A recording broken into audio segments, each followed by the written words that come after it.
look into the future, what do you see?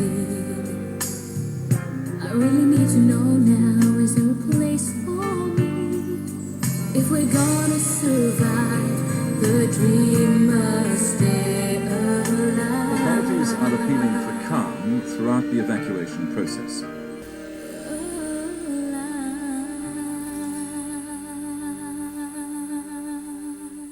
The Tribe, A New World by A.J. Penn.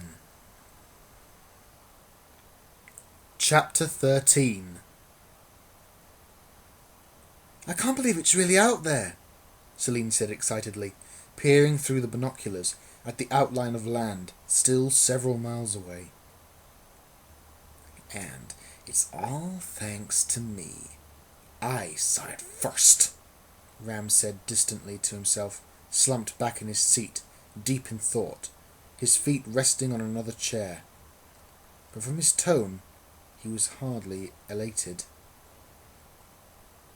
I'm so happy I could nearly give you a kiss, Celine enthused, putting down the binoculars and turning around to face Ram and the others, the group assembling in the bridge to discuss the news of the land being discovered.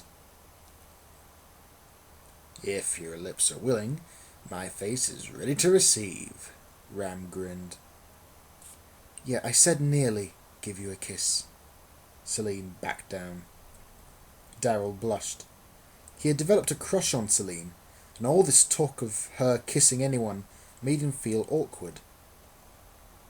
I don't see why everyone seems so happy round here, Trudy spoke up, agitated, indicating the bridge all around them.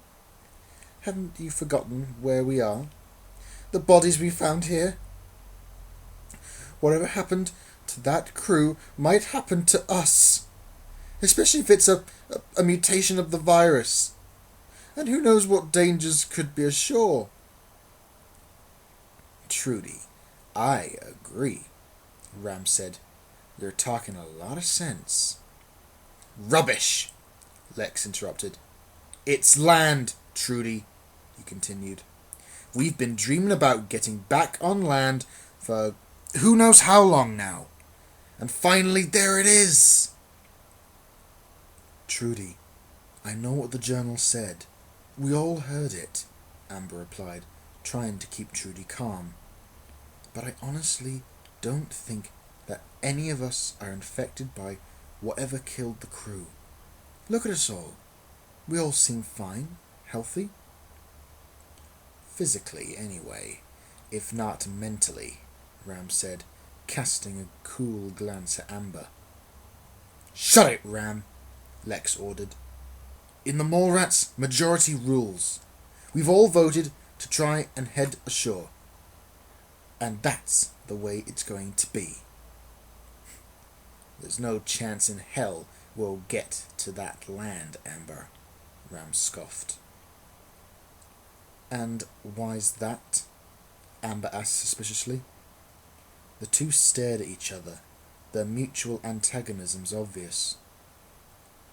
It's simple. How do you suppose we get there, Miss Know-it-all?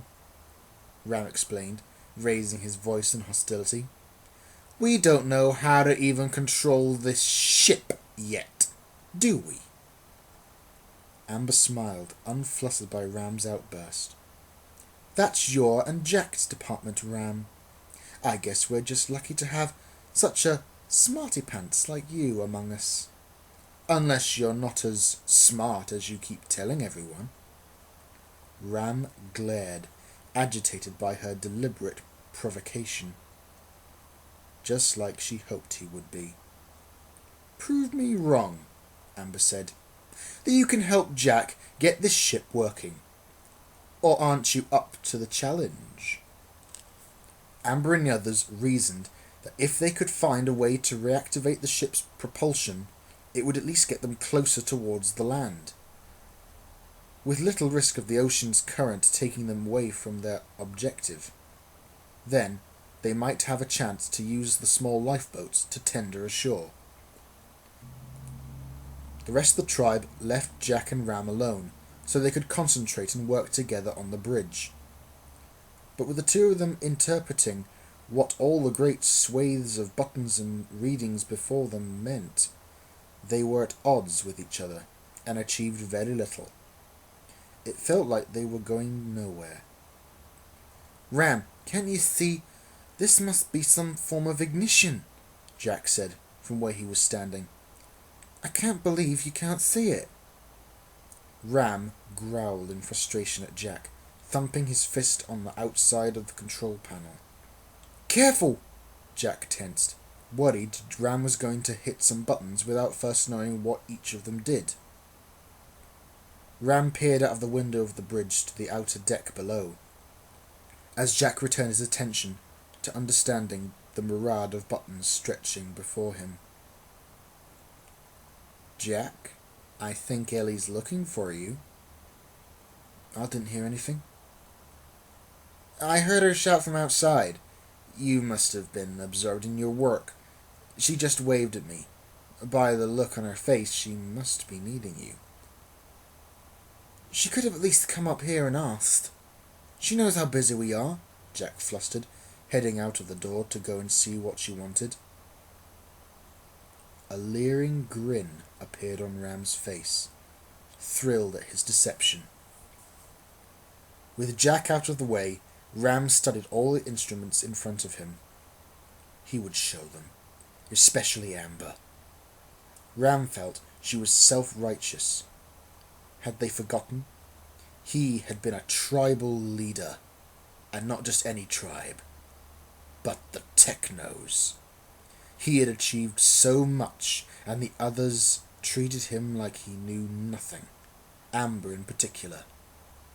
For all their sakes, especially his own, Ram was determined to use the mighty Jzhao Li container ship as a means of transportation, but not to go ashore. Ram was still intent to get back to their homeland and away from the island that beckoned. He resolved that once he kick-started the engines, then he would alter the autopilot compass to turn the immense cargo ship around and point it in the opposite direction. Ram had the answer, like always. Everything was simply a process of elimination, deduction. He knew he could meet the challenge that now faced him. "It's elementary, my dear Jack," Ram spoke softly, dangling his finger over a button, the Chinese lettering keeping hidden what the button did, though for no longer, Ram thought. He had worked it all out. Pressing the button firmly, then several around it, Ram stepped back, waiting for a response from the ship. A few seconds passed. Then suddenly, a loud grinding sound could be heard coming from the very depths of the ship, the noise of grating machinery moving, the hull vibrating as the once mammoth and dormant mechanisms of the Jzhao Li sprung into life once more. A look of triumph was on Ram's face. "Told you so," he said smugly. He had done it.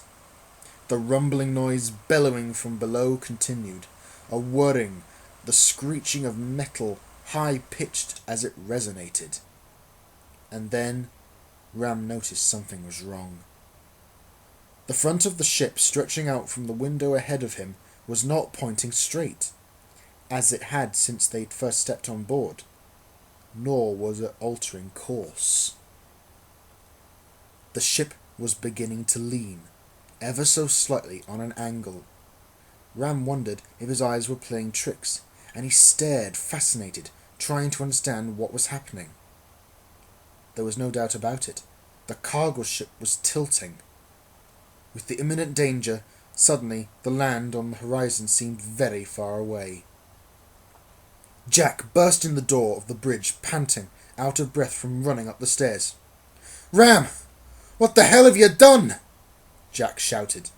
Ram looked despondently at Jack, the worry on his own face all too visible. I don't know." Sammy and Lottie gazed eagerly out of the cabin window.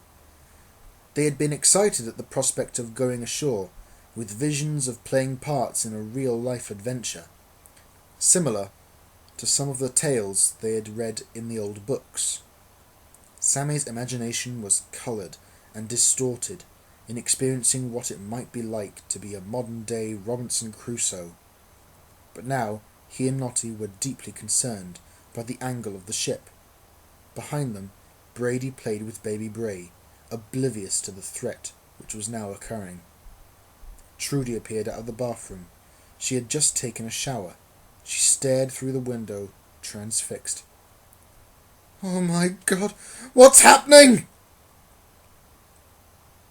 "I don't like it down here," Darryl whimpered as he followed Lex, Ruby, Jay, Celine, Ellie and Amber. "None of us do," Amber whispered, her voice echoing in the metallic corridor. She had suggested that they examine the ballast tanks while Ram and Jack continued on investigating the bridge.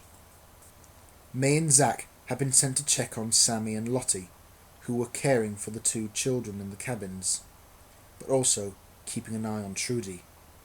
Amber had reinforced that May and Zack try and keep Trudy calm when they explained what Ram had done.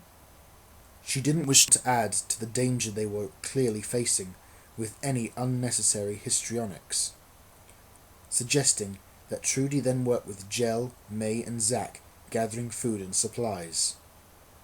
As an added precaution, Amber had deployed Ebony and Slade to check on all the life jackets and make sure there was enough for everyone in case they needed to use them quickly, along with inspecting the lifeboat stations.